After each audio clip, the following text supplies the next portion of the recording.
বন্ধুরা, মকর সংক্রান্তির অনেক অনেক শুভেচ্ছা সবাইকে। আর আমি এখন বানাচ্ছি দেখো পায়েস। সংক্রান্তির জন্য ঠাকুরকে একটু পায়েস দেব, তাই বানাচ্ছি। পিঠে বানাতে পারি না, পায়েস বানাচ্ছি আর তোমাদেরকে দেখাচ্ছি।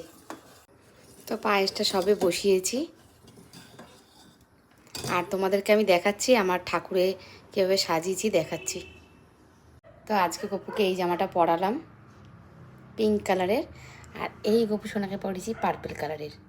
তো এখন আমার পায়েস টায়েস হয়নি, হবে, তোমাদেরকে আমি দেখাবো, দেখিয়ে তারপরে আমি ঠাকুরকে আবার সেগুলো দেব।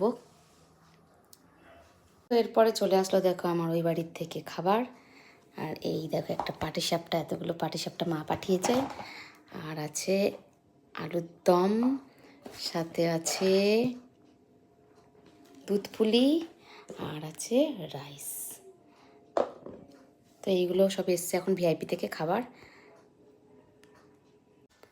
তো এবার আমি দেখো গপুকে সেবা দেব, সব ঠাকুরকেই সেবা দিচ্ছি। দেখো চিড়ে আছে, এদিকে চিনি আছে, এদিকে কিন্তু ঘরে বানানো পায়েস, এটা গুড়ের পায়েস বানিয়েছি। আর দই আছে, আজকে যেহেতু চিড়ে দই খেতে হয়, ঠাকুরকে দিতে হয়, তাই দিয়েছি।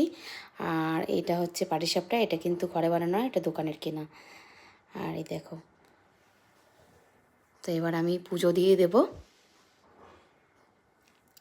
তো মকর সংক্রান্তি সবার খুব ভালো কাটুক। টাটা, সবাই খুব ভালো থাকো।